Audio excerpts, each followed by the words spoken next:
Enlarge. This image. Democratic presidential candidate Michael Bloomberg confirmed a report on Tuesday that calls on behalf of his campaign were being made by prison workers. He is seen here campaigning in Philadelphia on Saturday. Mark Makela, Getty Images. Hide caption. Toggle caption. Mark Makela, Getty Images. Billionaire presidential candidate Michael Bloomberg has acknowledged that one of his vendors hired a subcontractor that used prison workers to make phone calls for his 2020 campaign. That prison labor was being used by the Bloomberg campaign were reported Thursday morning by The Intercept. The campaign says it was unaware that inmate workers were making phone calls on its behalf until informed by The Intercept's reporter, and says it immediately cut ties to the vendor.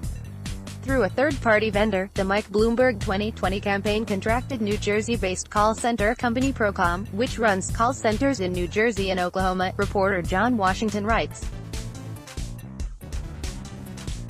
Two of the call centers in Oklahoma are operated out of state prisons. In at least one of the two prisons, incarcerated people were contracted to make calls on behalf of the Bloomberg campaign. Sources told The Intercept that some of the calls were made by people incarcerated at the Dr. Eddie Warrior Correctional Center, a minimum security women's prison near Muskogee, Oklahoma. Bloomberg released a statement a few hours later in which he confirmed the reports. Earlier today, a news outlet accurately reported that a subcontractor for one of our vendors was using prison workers to make phone calls on behalf of my campaign. After learning this, we immediately ended our relationship with that company.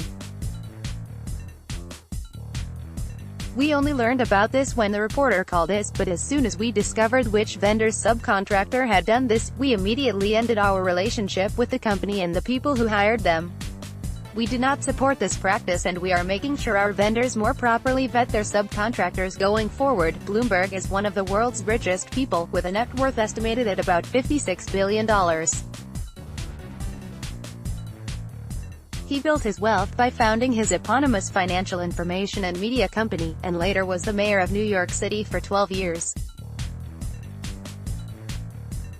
He announced his candidacy for the Democratic nomination for president last month, and has already spent more than $76 million on television ads, far more than most of his Democratic rivals combined. Let's block ads. Why?